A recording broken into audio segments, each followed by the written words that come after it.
नमो वरहंतारं नमो सिद्धारं नमो वार्यारं नमो वज्रायारं नमो लोये सवसाहूरं शुद्धात्मान मनेकान्तं साधुमुक्तं मंगलम वंदे संदृष्टि सिद्ध्यर्थं संदृष्ट्यर्थप्रकाशकम् ओंकार स्वरूपाय नमः जिन्मुखोद्भूत सरस्वती देव्यो नमः रत्नत्रय धारक निस्वभाव साधक अज्ञान त्रिमिर निवारक श्री गुरुवे नमः परम गुरुवे नमः परंपराचार्य श्री गुरुवे नमः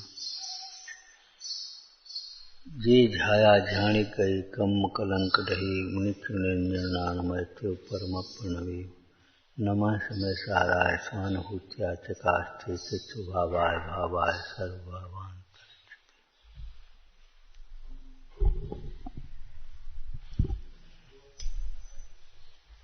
भयभीत व्यक्ति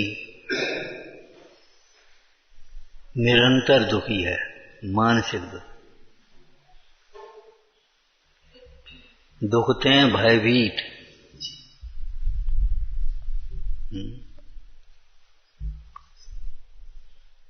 और भयभीत तो होता है लेकिन उपाय नहीं सोचता। उस भय को दूर करने का उपाय वस्तु स्वरूप को समझना है। जहां निशंकता आई स्वरूप के प्रति वहीं भय स्वयमेव उत्पन्न नहीं होता। जैसे भक्तामर स्तोत्र में मानतुंग स्वामी ने कहा, हे भगवान, जो आपके भक्त हैं भय उनसे भयभीत होकर के भाग जाते। वे भयों से भयभीत नहीं होते, भय उनसे भयभीत होते हैं। हम इनका क्या कर पाएंगे। लौकिक में सामान्य लोग डाकुओं से डरते हैं और डाकू पुलिस से डरते, पकड़ न जाते, पकड़ न जा। भ्रष्टाचारी ईमानदार से डरता है। ऐसे ही अज्ञानमय भाव हैं। भय ज्ञानी से डरते हैं। इनका क्या करेंगे। वस्तु स्वरूप विचार खुशी से सब दुख संकट सहा करें। तो सम्यक्ति जीव, सम्यक्ति अर्थात स्वरूप के श्रद्धानी। सम्यक्ति अर्थात स्वरूप के श्रद्धानी। स्वरूप कहो, तत्व कहो, तत्व श्रद्धानी।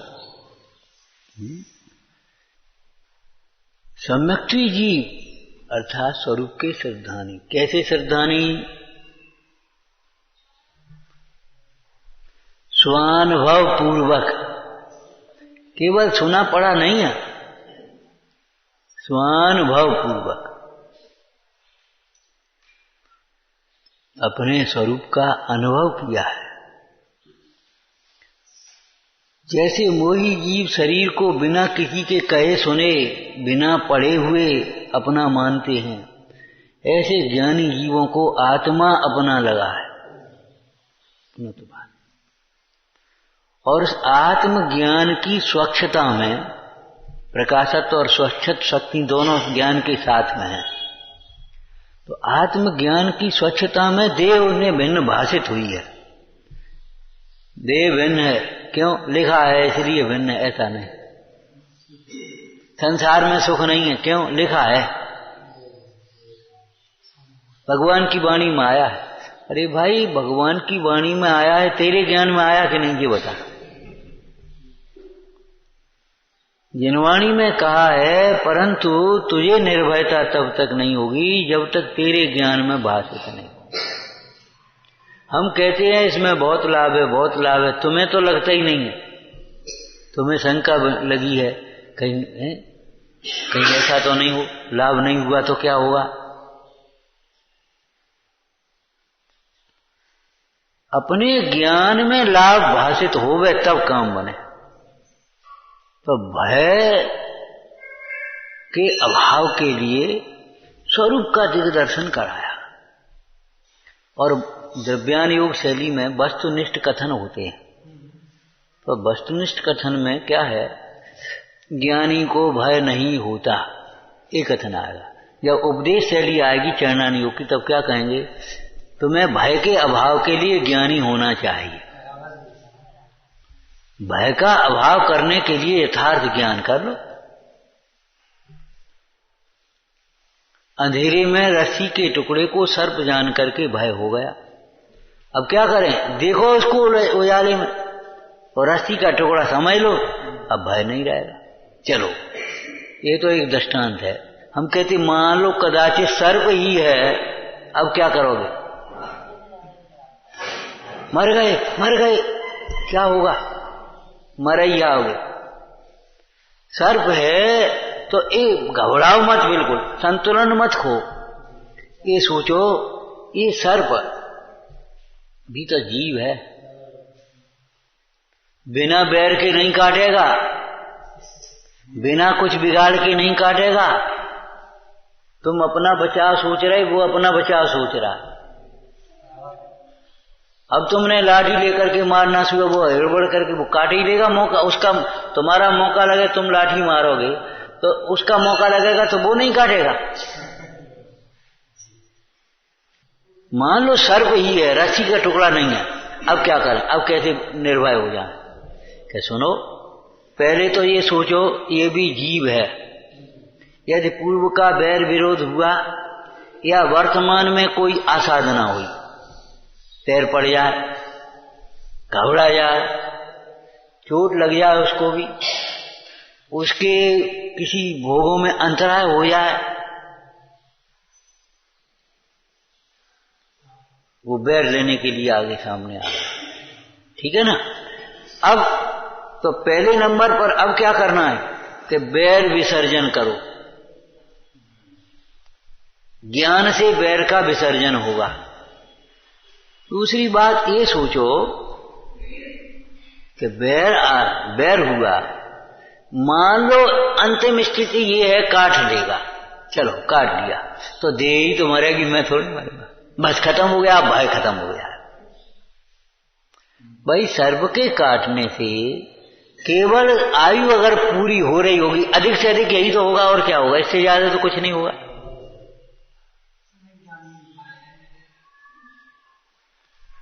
विचार करो, मुनीश्वर कैसे निर्भय बैठे रहते। सर्प आया, मुनीश्वर निर्भय बैठे। अरे मुनीश्वरों की बात तो अलग है, गांधी जी बैठे रहते, हिले भी नहीं। सर्प अपना घूमता रहा, देखता रहा, और पीठ पे चढ़ गया। अब लोग घबरा, क्या हुआ, और बिल्कुल शांत बैठे रहे। थोड़ी देर में वो उतर करके चला गया। लोगों ने पूछा, आप हिले भी नहीं, अगर हिलते तो ये घबराता और जरूर काट देता। भयभीत होना समाधान नहीं है, उलझना है, माने ये हमारे दुख को बढ़ाएगा। इसलिए अंतिम स्थिति की कल्पना कर लो। मान लो सर्प ने काट ही दिया तो क्या होगा, आत्मा तो अजर अमर है। हम तो, हमारे पूर्वज कैसे हुए विचार करो, पुराणों में कथाएं पढ़ी हैं। अजगर के मुंह में भी समाधि करी है। विशल्या का जीव था, अनंग सरा चक्रवर्ती की पुत्री, जंगल में अजगर निकल रहा, अजगर के मुंह में समाधि। सामने पिता आ गया तीर छोड़ने के लिए, पिताजी अवैधान, मेरा तो त्याग है, आर पानी का, समाधि धारण कर दी। एक जीव की रक्षा के लिए एक जीव को क्यों मार दियो? ये तुम्हारी पुत्री और ये दुश्मन, ये क्यों देख रहे हो? जीव को जीव देखो बस। जीवो मंगलम, जीव को जीव देखने से मंगल होगा, और जीव को किसी अन्य रूप देखोगे तो अमंगल होगा। न्याय की बात। जीव, अपने को भी जीव देखोगे तो मंगल होगा।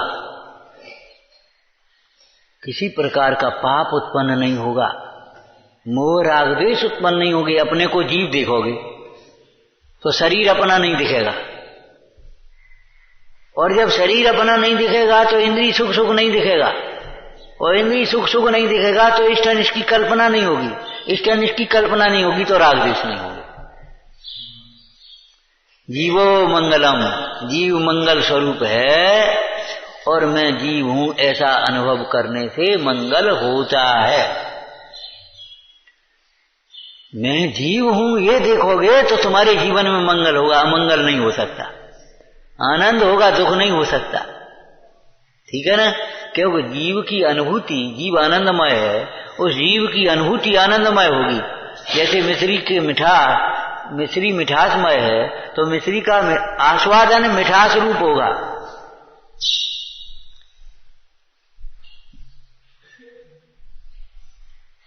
मिश्री का आस्वादन खटास रूप कैसे होगा? कड़ुआहट कैसे आएगी उसमें?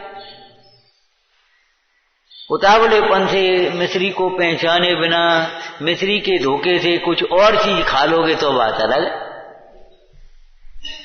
जल्दी में उठाई और मिश्री की जगह फिटकरी खा ली। अब वो तो आएगी।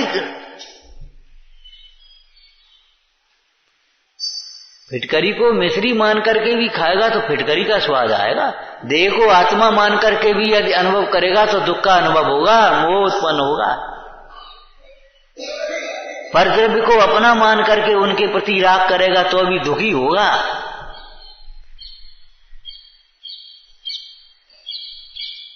वस्तु स्वरूप को देखा जाए तो कहां भय के लिए स्थान है? बोलो।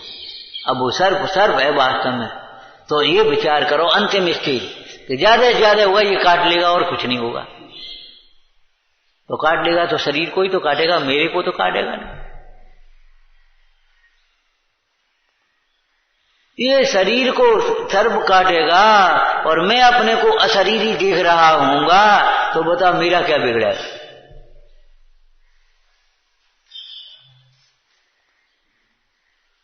अंतिम बात है ये। इससे पहले अभी बहुत गुंजाइश है। काटने की भी कोई जरूरी नहीं है, काट ही ले तुम।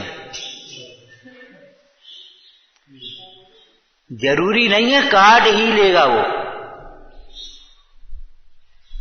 खेल करके भी चले गए। नेवला आए मयूर मिलकर के जहां आनंद मनावे, जंगल में मुन्ना जहो मंगल स्वरूप ध्यावे। गुरु भक्ति तो गाना थोड़ा ही है। गुरु भक्ति माने इस प्रकार का चिंतन करके निर्भय होना है। यदि सर्प अकारण काट लेगा तो सबको क्यों नहीं काट लेता? हर समय क्यों नहीं काट लेता? कोई पूर्व का विरोध हो अथवा वर्तमान की आसाधना हो। तो अगर मान लो वर्तमान की आसाधना हो जाए तो भी उसे क्षमा मांग लो। हे नागराज क्षमा करो, अनजाने में तुम्हारी विराधना हो गई, उसको इलाज करो। घबराओ नहीं। अगर मरणासन हो रहा हो तो नमोकार मन सुनाओ, गति सुधारो। पार्श्वनाथ भगवान के बताओ क्या किया था? बोलो। पार्श्वनाथ ने अपनी कुमार अवस्था में क्या किया? नमोकार मंत्र सुनाया। नमोकार मंत्र सुनाने का मतलब नमो रंताड़म ही नहीं है। नमोकार मंत्र सुनाने का मतलब है पंच परमेष्टि के उपदेश को सुनाया। तुम जीव हो, तुम बैर विरोध मत करो, तड़फो मत, देह से भिन्न आत्मा का अनुभव करो, इस मोह को छोड़ो। नमोकार मंत्र सुनाने का मतलब ये है।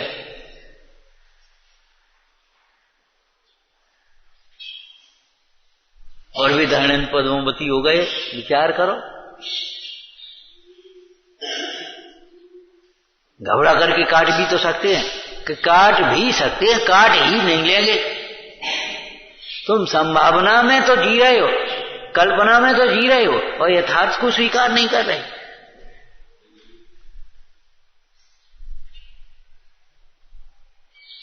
कैसे वो भगवान महावीर को देख करके शांत हो गया? विचार करो।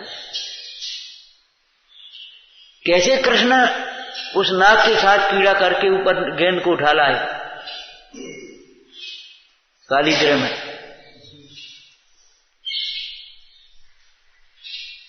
जीव को जीव देखो, तुम्हारे अंदर में न भय आएगा, न मोह आएगा, न राग आएगा। अरे शरीर से मोह होगा तो उस सर्प से भय होगा। जब शरीर से मोह होगा तभी तो सर्प से भय होगा, शेर से भय होगा। वही सियालनी बताओ कैसा भक्षण कर गई। और वही व्याघ्री भक्षण कर गई सुकौशल का, सुकौशल मुंडाई का भक्षण, और कीर्दर मुंडाई को देख करके शांत हो गई, और शांत होकर के उसने समाधि करके स्वर्ग चली गई। बता, विपरीत चिंतन मत करो, विपरीत चिंतन मत करो। ये देह मेरी है, मैं देह रूप हूं, ये विपरीत चिंतन है। ये परिग्रह मेरा है, ये विपरीत चिंतन है। ये मेरा इष्ट, ये इष्ट है, ये अनिष्ट है, ये शत्रु है, ये मित्र है, ये विपरीत चिंतन है।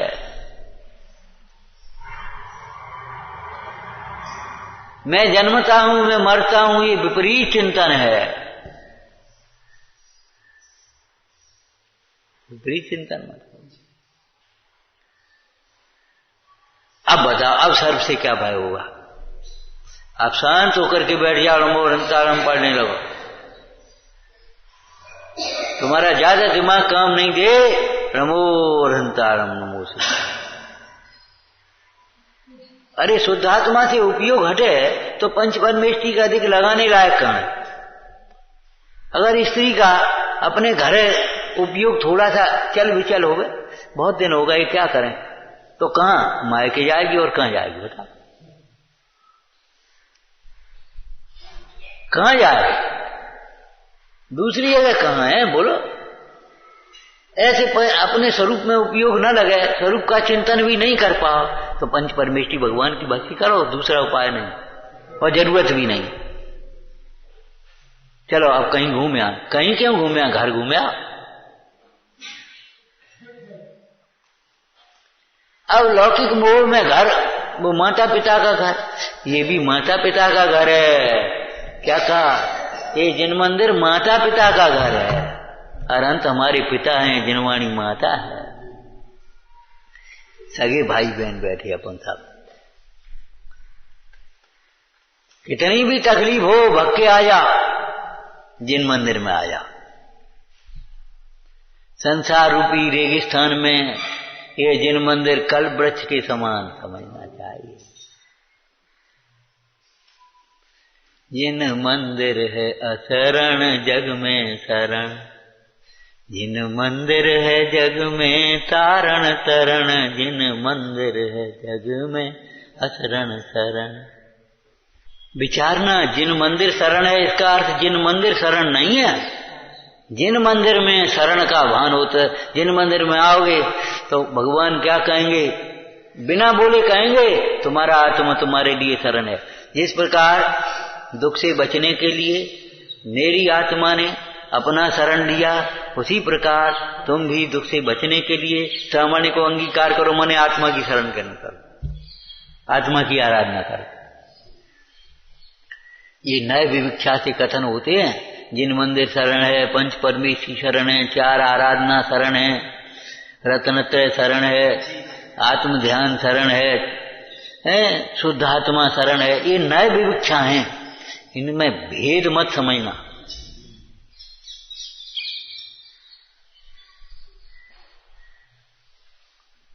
बोलो कहां भाई? मंदिर जाना, पहुंचना, ये शरीर का काम है, नहीं पहुंच पाओ, वहीं बैठ जाओ, पंच परमेष्टि भगवान का स्मरण कर लो। अपवित्र है पवित्र वासो स्थितो दोस्तों बाध्याय पंच नमस्कारम सर्व पापय प्रमुच्यते। सर्व पापय प्रमुच्यते का अर्थ क्या है? सर्व दुख ही प्रमुच्यते। जब पाप से छूटेगा तो दुख से तो अपने आप छूटेगा। ये अर्थ भैया भली प्रकार से समझना होगा। दुख से छूटने का मतलब है पाप से छूटो, पाप से छूटेगा तो दुख से अपने आप छूट जाएगा। सर्व पापय प्रमुच्यते माने सर्व दुख है छूट।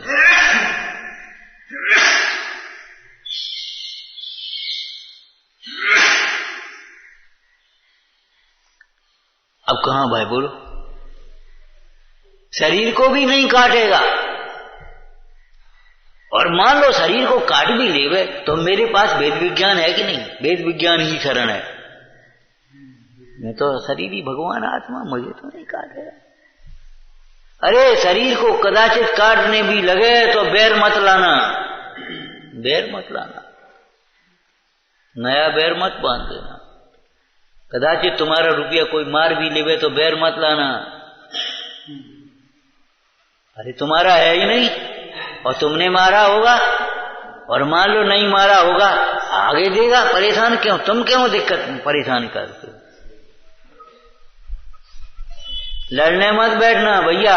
अचेतन के लिए चेतन, अचेतन के मोह में चेतन का अनादर मत करना।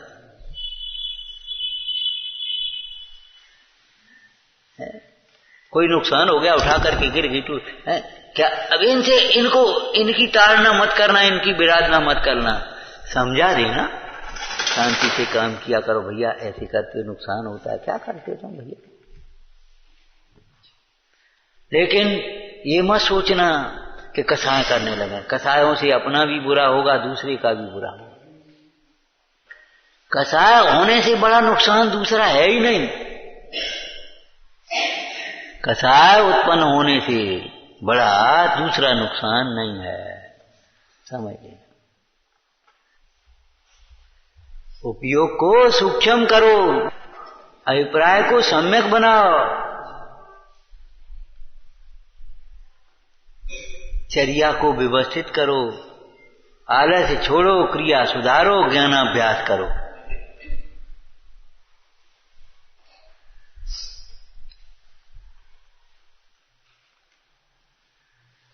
ये चर्चा हम इसलिए कर रहे, देखो कि जहां भय होता है कल्पना से उत्पन्न होता है, मिथ्या कल्पना से। तो जब भय उत्पन्न हो गए तो वस्तु स्वरूप को सामने कर दो। जैसे इस लोक का भय, अब आचार्य भगवान ने लोक को सामने कर दिया। इस लोक का भय ज्ञानी को नहीं होता। क्यों? ज्ञानी के सामने अपना लोक होता है। ज्ञानी के सामने अपना लोक होता है। एक अनादि निधन शुद्ध चैतन्यमय लोक ही हमारा शाश्वत लोक है।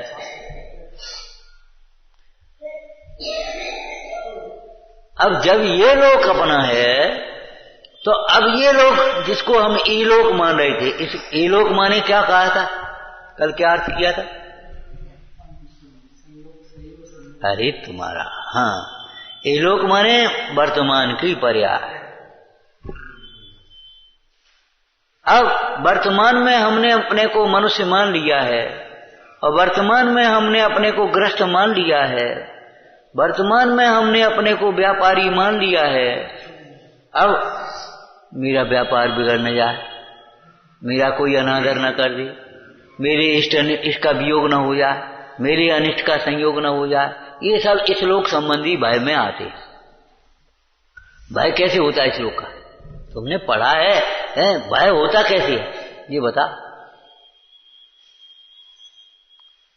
ये चार बातें कहीं यही तो होता है, मेरे इष्ट का वियोग न हो जाए, ये लड़का कहीं चला न जाए, ऐसे ही तो भय होगा। मेरा पैसा कहीं कोई मार न ले, मेरी वस्तु कहीं गुम न जाए, खो न जाए, शरीर बिगड़ जाए, ये बाद में कहेंगे, क्योंकि बेटना भय में आगे आ गया, इसलिए इनको अलग अलग कर दिया।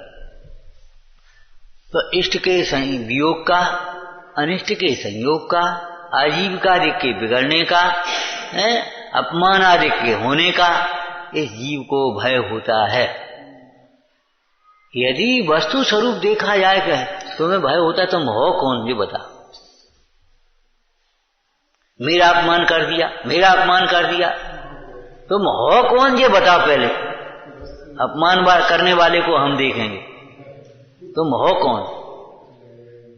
अरे उसने तुम्हारा अपमान कर दिया, ये बताओ। कमठ ने पार्श्वनाथ भगवान का अपमान कर पाया? तेरा अपमान और तेरा सम्मान कराने वाला कोई दूसरा नहीं है। तेरा अपमान और सम्मान बाह्य दृष्टि से देखा जाए, बाहरी दृष्टि से, तो अपने यश और अयश प्रकृति के उदय से होता है।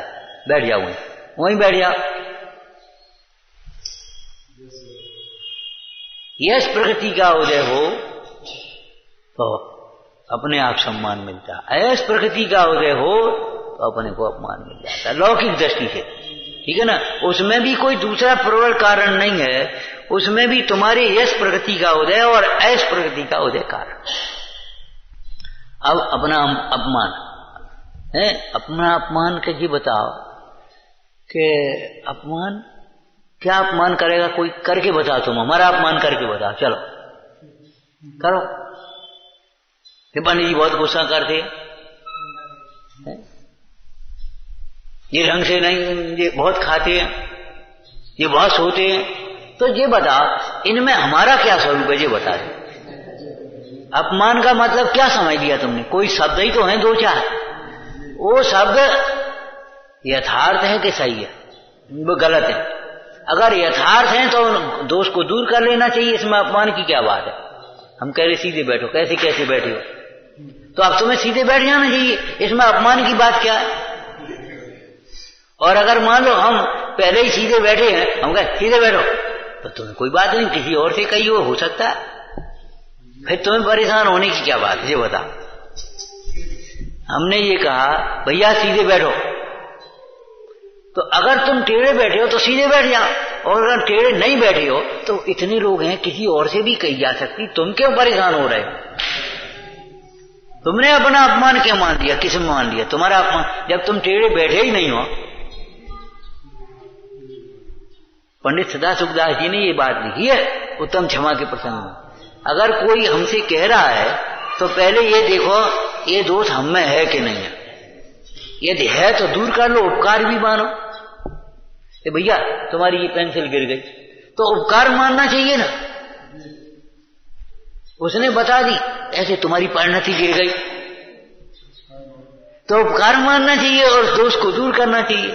और यदि नहीं गिरी, भैया पेंसिल गिर गई, आपकी गिर गई, नहीं नहीं हमारी तो ये है, हमारी नहीं, हम आज लाए नहीं थे, खत्म हो गई बात। तो जिसको तुम अपमान मान रहे हो वो दो चार शब्द ही तो होंगे, और क्या होगा? अगर और ऐसा दोष तुम में है तो तुम दूर कर लो, अगर दोष नहीं है तो बुरा मानने की कोई बात ही नहीं। ठीक है ना? ये बाहर के अपमान की बात हो गई। अब ये बताओ पूज्यपाद स्वामी के वेद ज्ञान को गिनाओ। वस्त्र जीर्ण होने से आत्मा जीर्ण नहीं होता, वो शरीर जीर्ण नहीं हो जाता, आदमी जीर्ण नहीं हो जाता। लाल वस्त्र पहनने से आदमी लाल नहीं हो जाता, मोटा वस्त्र पहनने से आदमी मोटा नहीं हो जाता। इसी प्रकार जैसे वस्त्र भिन्न है और शरीर भिन्न है, तो वस्त्र के बदल जाने से शरीर नहीं बदलता, ऐसे शरीर भिन्न है और आत्मा भिन्न है। शरीर के बदल जाने से, जीर्ण होने से मैं थोड़ी जीर्ण हो गया, शरीर के क्षीण होने से मैं थोड़ी क्षीण हो गया, शरीर के स्थूल होने से मैं कौन स्थूल हुआ। तो शरीर के अपमान से मेरा अपमान तो नहीं हुआ। देखो कैसी शकल है, अरे ये शकल मेरी है ही नहीं, खत्म हो गई बात। एक बात अब व्यवहार न से देखो तो ये जो हमसे जैसे बोला जा रहा है वह ऐसा हमने कभी किसी से बोला होगा? हमने किसी का अपमान किया होगा तो आज ये अपमान का प्रसंग है, ताको जो उदय आयो। और हमने यदि अपमान नहीं किया होगा तो हमारा अपमान है ही नहीं, कोई बात ही नहीं। ठीक है ना? अब ये अपमान जो हुआ तो हमने जो अपमान कर्म बांधा उस कर्म के उदय से अपमान हुआ। अब कर्म की तो नजरा हो गई, हमारे कर्म की नजरा बहुत बढ़िया बात है, ये तो फल, इसमें लाभ है हमारा। इसलिए उपदेश शैली का क्या वाक्य है? यदि कोई अपना अपमान करे तो उदय विचार करके समता से सहन कर लेना, और हमसे किसी का अपमान हो जाए कभी तीव्रता में तो दोष मान करके उसका प्रायश्चित करना। भैया गलती हो गई, जाने कार्य करेगा हमसे, क्षमा करियो, ध्यान मन दियो। यानी हम कार्य करेगा हमें ध्यान ही, हम गुस्सा आ गई भैया ध्यान मन देना, क्षमा मांगो। हमसे किसी का अपमान हो जाए तो क्षमा मांगने की बात है, और दूसरे से हमारा अपमान हो गया तो कोई बात नहीं, हमारा कर्म का उदय था, निर्जरा हो गई। अब बताओ तुम्हें कहां का भय लगेगा अपमान हो जाए? अब द्रव्यान योग से देखो, बोलो भाई द्रव्यान योग से आत्मा का अपमान करने की ताकत ही नहीं किसी की, कोई करके बता देगा। जिन्हें अपमान करने का भाव होता है, कसाएं होती हैं, उन्होंने आत्मा देखा कहां है? और जिन्होंने आत्मा देखा है उनको सब जीव आत्मा दिखाई देते हैं, तो उन्हें अपमान का भाव नहीं आता किसी।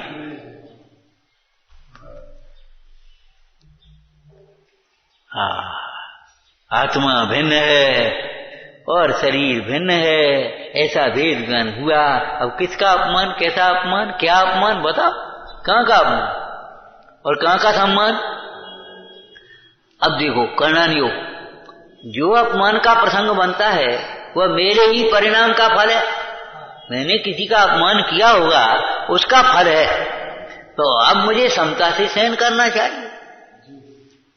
इसमें संकलेश करने से तो नया नया कर्म बंद और हो जाएगा, नया कर्म और बंद होगा। अभी इतना अपमान से डरते हो, फिर कितना अपमान डरो। अपना अपमान कौन कराता है? अपने परिणाम, अपनी चेष्टाएं। अपना अपमान बिल्कुल गधा है। ये कौन कहलवाता है तुमसे? तुम्हारा अज्ञान ही तो तुमसे कहलवाता है। क्या नारकी की तरह लड़ते हो, क्या कुत्ते की तरह लड़ते हो? तो ये बताओ, ये तुम्हारा जो परिणाम है लड़ाई का, वही तो तुमसे तुम्हारा अपमान करा रहा है। अब डांटना है तो अपने बच्चे को डांटो ना, अपने परिणाम को डांटो। लोक में तो न्याय है, माता पिता समझदार होते तो अपने बच्चे को डांटते, दूसरे को नहीं। चलो यहां से, चलो भीतर, घर में खेलो। अगर वो रोता हुआ भी आए, उसने मुझे मारा, तो भी उसी को डांट देगी मां। तो वह खेलने क्यों जाता है? ये बता। इतना बड़ा घर अपना है, यहां क्यों नहीं खेलता? जब जानता है वो मारता है, वो ऐसा गंदा लड़का है, तो उसके साथ खेलता क्यों तू? तो ऐसे ही जब तुम जानते हो देह भिन्न है, कर्म भिन्न है, राग भिन्न है और रागादिक हे हैं, तो उनके साथ में तुम जुड़ने का है, ये बता दो। अपनी परिणति को क्यों नहीं संबोधन कर रहे? यदि अपनी परिणति को संबोधन करो तो बताओ कहां काय का भय? अब निर्भयता कैसे आएगी? देखो, अगर हमारे एक अयस्क प्रकृति का उदय होगा तो हम चाहे कितनी अच्छी तरह काम करें, सोच समझ के काम करें, बहुत ढंग से काम करें, तो भी हमें बुराई मिलेगी। ये मान के चलो, उस बुराई से हमारा बुरा नहीं होगा। ये ध्यान रखो। क्या कहा? बुराई से हमारा बुरा नहीं होगा। हमारा बुरा तो हमारे परिणाम से होता है। ठीक है ना? तो अब बताओ, अब अपमान का भय कहां का? अब अपना सम्मान कराने वाला कौन है? ये भगवान है। इनको भगवान बनाने वाला है कौन? ये बताओ, कौन ने इनको भगवान बना दिया? इनके परिणामों ने। नमोता ही आते हैं भाई अनंत आदिमान। इनकी वीतरागता नहीं तो इन्हें भगवान बनाया है। तो इनका सम्मान कराने वाला कौन है? हमें इनका सम्मान करना आज। इनका सम्मान कराने वाला कौन है? इनका दान का परिणाम, इनका क्षमा का परिणाम, इनका उदारता का परिणाम, इनका दया परोपकार का परिणाम, इनकी वीरता का परिणाम, ये लौकिक है। अंदर में सम्मान कराने वाला कौन है? इंद्रादिक चरणों में नमेंगे, सम्मान करेंगे, भक्ति करेंगे। सम्मान का अर्थ ही पूजा होता है। पूजा माने सम्मान है। तो ये बताओ, इन भगवान का सम्मान कराने वाला कौन है? इनका वीतराग विज्ञान का परिणाम। तो हमारा सम्मान कौन कराएगा? बोलो। अब तुम सोचो, हमारा भी ऐसे ही, हमें भी ऐसे ही सम्मान मिले कि तुम भी ऐसे ही ज्ञान प्रकट करो, रत्नत्रय प्रकट करो। या तुम भी ऐसे ही रत्नत्रय प्रकट करोगे तो 3 लोक में तुम्हारी भी पूजिता होगी। ये पूजिता कोई शरीर की, कुल की, जात की, वेश की नहीं है। ये पूजिता काय की है? गुणों की पूजिता है। गुणेषु अनुराग है। तुम भी ऐसे गुण प्रकट कर लो, खत्म हो गई बात। तो अपमान का भय करता है, सम्मान की चाह करता है, लेकिन अपमान के काम नहीं छोड़ता, सम्मान के काम नहीं करता।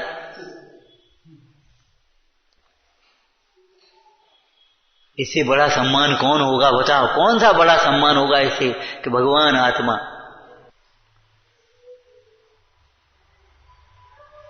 तो लोक के सामने लोक को रखा, लोक का भय दूर करने के लिए लोक को सामने रखा। तेरा लोक ये है, सुन, शुद्ध चैतन्यमय लोक ये तेरा लोक है। इसके अतिरिक्त जिस लोक को अपना लोक माना है वह लोक अपना लोक ही नहीं है, इसलिए उसका भय मिथ्या है। उसका तो भेद ज्ञान होने पर कैसा परिणाम आ जाता है, छेदाय या भेदाय या कोले जाए या नष्ट किसी प्रकार बने।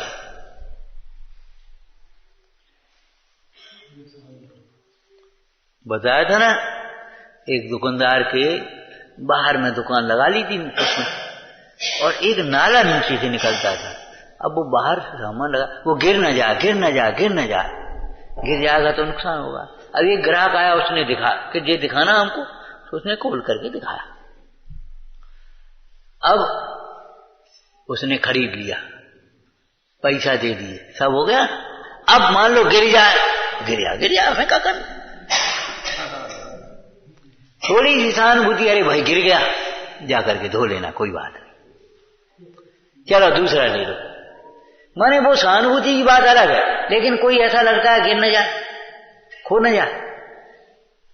अपनत्व, जिसने अपना अपनत्व समेट लिया है देहादिक से, और फिर वो खत्म हो गया।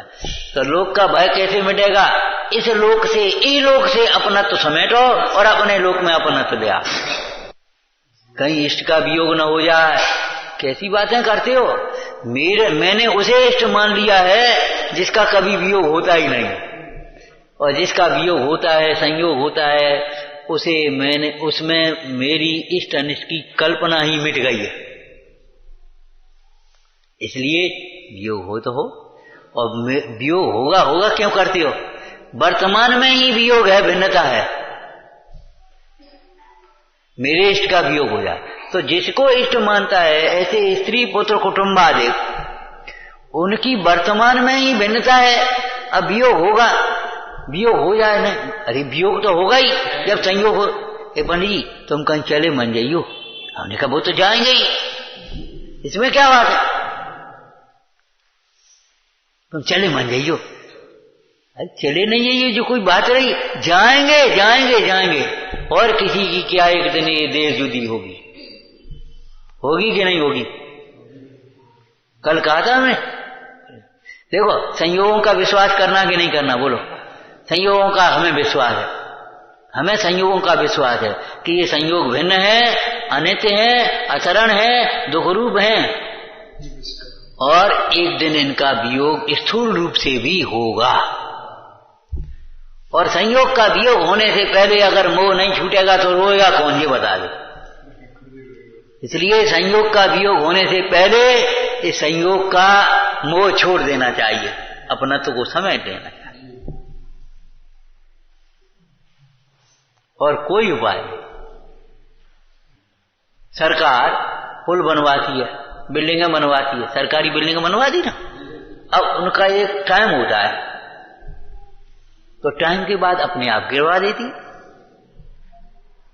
अब गिर जाए, दो चार मर जाए, क्या फायदा फिर?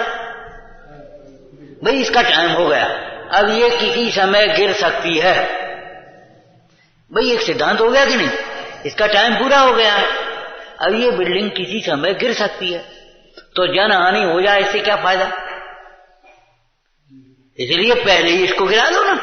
तो देह किसी समय छूट सकती है, तो पहले ही छूटा अनुभव कर लो। अब देह की अवस्था हो गई, हमने बताया था परसों, देखो भाई बच्चे अगर ज्ञानाभ्यास नहीं करते तो अन्याय कर रहे, और युवावस्था में अगर संयम धारण नहीं करते फिर कब करोगे, ये बताओ। कोई कहते ये लोग उपवास कर ले, अरे भैया अवे नहीं करोगे तो कब करोगे फिर?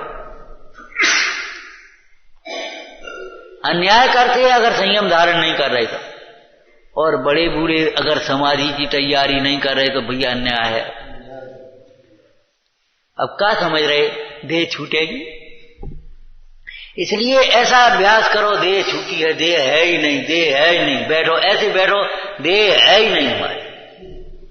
अंतरंग में ध्यान से देखो नित असरी, देखे जो अशरीर वो तो सिद्धांत का वाक्य हो गया, वस्तुनिष्ठ कथन हो गया। जो अंतरंग में देह से भिन्न अशरीरी ज्ञान शरीरी आत्मा को देखता है वह फिर जन्म मरण नहीं करता, और हमें जन्म मरण नहीं करना है तो भू आत्मन तू अपने को देह से न्यारा देख। अरे और हम क्या कहें, देह की शुद्ध दिवाने वाले, देह की याद कराने वाले लोगों से भी दूर रहो।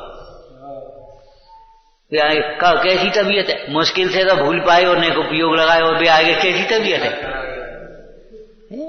तो न बे चले आए, ये बहुत कमजोर हो गए, तुम कछु नहीं रहो।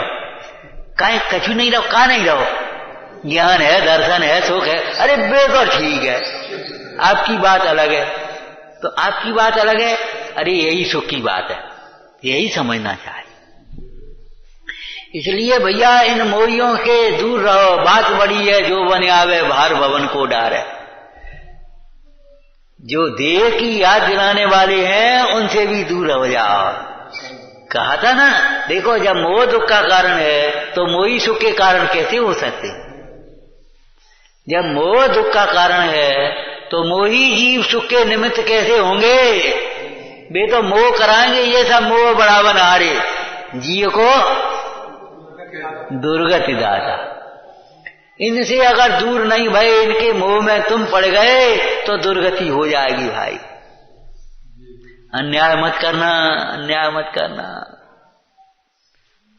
जो न बने तो घर में रह के सब सो हो निराला। कोई अशक्यता शरीर आदि की बन जाए और नहीं निकल पाओ तो निरपेक्ष हो जा, निरपेक्ष हो जा।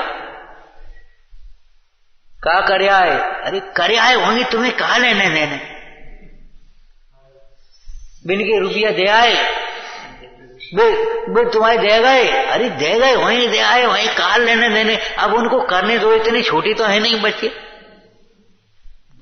और छोटे हुए बड़े हुए, अब क्या करोगे, करोगे क्या बता। वे अपने हिसाब से कर रहे हैं, करने दो उनको हैं। एक बार उनको समझा दो, भैया देव गुरु धर्म की श्रद्धा रखना, दान परोपकार का भाव, सत्पात्र दान देना, दीन दुखियों का उपकार करना, निर्वाणी का स्वाध्याय करना, इंद्रियों के बस में मत होना, किसी के प्रति अन्याय नीति मत करना, भयभीत मत रहना, जो मिले उसमें मोहित मत हो जाना, अटक मत जाना। क्या लिखा है आगे बोला समाधि मन में, देखो यदि तुम हमें अपना पिता मानते हो, अपना बड़ा मानते हो, तो तुम्हारे हित के लिए हम ये बात कह रहे हैं। तुम्हारी समझ में आए तो मान लो, नहीं समझ में आए तो भाई तुम समझो, हम क्या करें। अब हम तुम्हारे मोह में अपना भाव तो नहीं बिगाड़ेंगे, हम तुम्हारे मोह में अपना भाव तो नहीं बिगाड़ेंगे।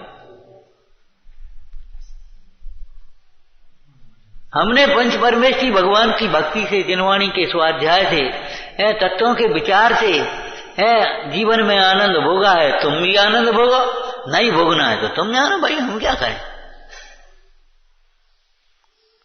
महाराज आशीर्वाद, अरे आशीर्वाद का संयम धारण करो, सो आज सुखी रहोगे।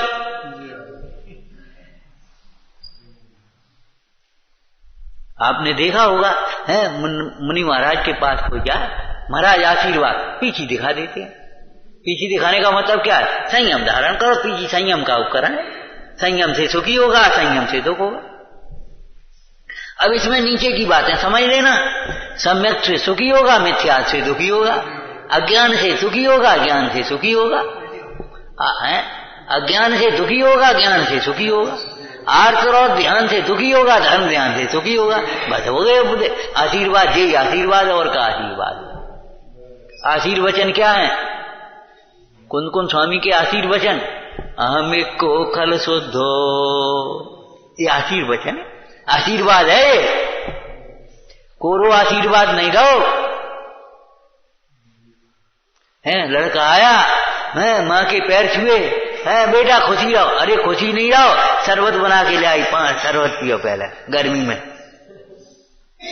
कोरा आशीर्वाद, खुशी रहो, कोरा खुशी होने की बात नहीं। और जल्दी नहा दो, रोटी तैयार है। क्यों? माँ का आशीर्वाद कोरा होता है,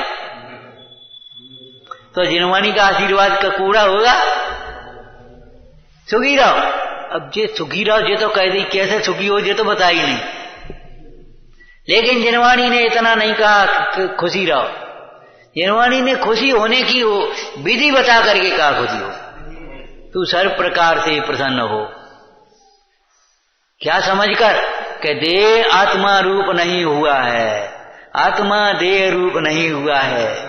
देह और आत्मा आज भी भिन्न है। आत्मा आत्मा ही है, आत्मा आत्मा ही रहा है, आनंदमय ही रहा है, ज्ञायक ही है। ऐसा विचार करके, ऐसा अनुभव करते हुए तू सर्व प्रकार से प्रसन्न हो और सावधान हो, अपने को आप रूप अनुभव कर। बस ये विधि बताई। ऐसा नहीं खुशी रहो, ऐसे खुशी रहते हैं कहीं। खुशी होने की विधि है। आत्मा आनंदमय है, आत्मा के अनुभवन से जीव का जीवन आनंदमय होता है। ये लोक भी आनंदमय होता है और परलोक भी आनंदमय होता है। एक भाई आया, पंडित क्या नाम पंच कल्याणक हो रहा है, तो हम इंद्र बन गए। हमने इंद्र पैसा से नहीं बनते, इंद्र परिणाम से बनते। परिणाम तो लाभ इंद्र जैसे पहले, पैसा से इंद्र बन गए, बोली लेके इंद्र बन गए। ये बताओ इंद्र में प्रधानता काय की है? बताओ। इंद्र सम्यक दृष्टि होता है, सम्यक दृष्टि हुए बिना इंद्र कैसे बन जाओगे? ऐसे तो लड़का पुलिस की ड्रेस पहन लेता है, मैं पुलिस बन गया। डॉक्टर की ड्रेस पहन ले, डॉक्टर बन गया। और धोती पहन लेगा, सुबह कहे हम पंडित जी बन गए। ऐसे कहा जी, बचपना छोड़ो। स्वधर्म इंद्र सम्यक दृष्टि, और उसे भक्ति की प्रधानता होती है। पंडित टोटरमल जी ने क्या लिखा? अगर तुम देवों को ही, स्वर्ग के देवों को ही पूजना चाहते हो, पूजपना तो संयम से होता है अपने यहाँ। जिन शासन में पूजपना संयम से होता है। और तुम कहते हो यदि इनमें भक्ति की है, उपकार किया है, धर्मेंद्र पद्मावती चक्रेश्वरी आदि ने रक्षा की है, इसलिए हम इनको पूजते हैं, तो भक्ति की प्रधानता तो स्वधर्मेंद्र में है। लिखा है ना? क्यों? 5 कल्याणक मनाए तीर्थंकरों के, 5 कल्याणक तीर्थंकरों के मनाए हैं। स्वधर्म स्वर्ग का इंद्र गर्भ कल्याणक के समय, जन्म कल्याणक के समय उत्सव मनाता है, खुद नाचने लगता है, खुद पालकी उठाने लगता है, संभूषण की रचना करता है और अंत में शरीर का संस्कार करता है। बोलो स्वधर्मेंद्र है कि नहीं? और लौकिक में शरीर का संस्कार कौन करेगा? बारिश करेगा कि नहीं करेगा? तो वो बारिश है जी, समझ लो। बारिश का मतलब समझ गए? वहां से आएगा और संयम धारण करेगा, अपनी आराधना की पूर्णता करेगा और भगवान बनेगा। पैसा तो बन गए, 5 लाख में बन गए, 2 लाख में बन गए, 10 लाख में बन गए, 20 लाख में बन गए, 50 लाख में बन गए। ऐसे पैसा से बन जाए तो फिर क्या पूछो? ठीक है, पैसा की एक व्यवस्थाएं हैं बाहर में, लेकिन स्वधर्मेंद्र बनने का मतलब क्या है? सम्यक दृष्टि बनो, सम्यक दृष्टि बनो, जिनेंद्र भगवान की भक्ति करो। ऐसे रत्न बरसाओ, ऐसे रत्न बरसाओ धर्म कार्यों में। उलीच दो सारी पुण्यम समग्र में एक मना जो होमी। बचा करके मत रखना अपने लिए। एक हम कह रहे माँ भी होती है, सब्जी थोड़ी थी और बेटा भोजन करने बैठा, सुबह ने आधी देगी, माँ बेटा कह भी लगे अब थोड़ी तो रहेगी, अपने रह, अरे हम खा रही, तुम्हें बस उठा पड़ गई, हम खा रही करिए, अपने लिए बचा करके रखती। बोलो क्यों? तुम अपने लिए बचा के रख रहे हो। अरे पुण्यम समग्र में एक मुना। पुण्यम माने क्या? पुण्य के उदय से हुआ ये शरीर मिला है, पुण्य के उदय से समय मिला है, पुण्य के उदय से बुद्धि मिली है, वो भी पुण्य का उदय हम कह देते हैं उपचार से। बुद्धि मिली है, पुण्य के उदय से समागम मिला है। एक साथ सौंप दो अपनी आराधना के लिए, दूसरी कोई बात ही नहीं। तब 100 धर्मेंद्र बन पाओगे। इंद्र बन गए, महाराज आशीर्वाद दे दे। हमने क्या आशीर्वाद दे दे इंद्र को? बताओ। मनुष्य भाव धारण करो, संयम धारण करो, अपना कल्याण करो, और क्या करें? अब तुम तो पहले ही मनुष्य इंद्र बन गए, तुम्हारी उन्नति हुई कि अवनति हुई, ये बताओ। कोई सम्यक दृष्टि मनुष्य इंद्र नहीं बनना चाहता। इंद्र मनुष्य पर्याय को आकर के संयम धारण करना चाहता। बताओ, तुम इंद्र बन के फूल लाए हो। अरे वो तो एक नियोग है, वो हम ये मना नहीं कर रहे, वो बात तुम्हारी हर्ष की है, प्रसंग की है, वो अच्छी बात है। लेकिन ये बताओ, इंद्र बनने में खुशी मना रहे हो कि मुनीन्द्र बनने में खुशी मना रहे हो?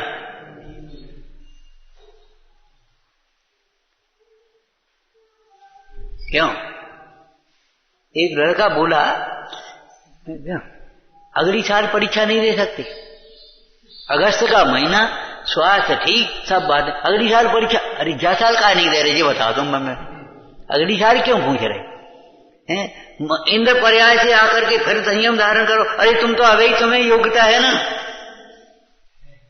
अभी योग्यता है ना, तो अभी को समय छोड़ के और फिर आगे की प्रतीक्षा कर रहे हो, गोद को डाल के पेट की आस कर रहे, तुम क्या करते हो? मनुष्य पर्याय में संयम का उत्तम अवसर है, संयमी बनो। संयमी बनने के लिए सम्यक्ति बनना होगा, बिना सम्यक्ति हुए बिना संयमी नहीं हो पाओगे, ध्यान रखना। और सम्यक्ति होने के लिए तत्व निर्णय और तत्व विचार बुद्धिपूर्वक का पुरुषार्थ है। तत्व निर्णय और तत्व विचार करते हुए सम्यक्ति को प्रकट करो, है, और संयमी बनो, और संयमी बन करके स्वरूप का ध्यान करो, भगवान बनो। विचार करना, लोक के भय के लिए लोक को सामने कर दिया, वेदना के भय से मिटाने के लिए वेदना का स्वरूप सोचो, वेदना है क्या और कैसे वेदना होती है। मरण के भय से के सामने आत्मा को कर दिया, अजर अमर को। एक शैली में कहें तो स्वरूप का भान ही भय को दूर करने का उपाय है। स्वरूप का भान होना ही जीव को निर्भय बनाता है। ओम नमः।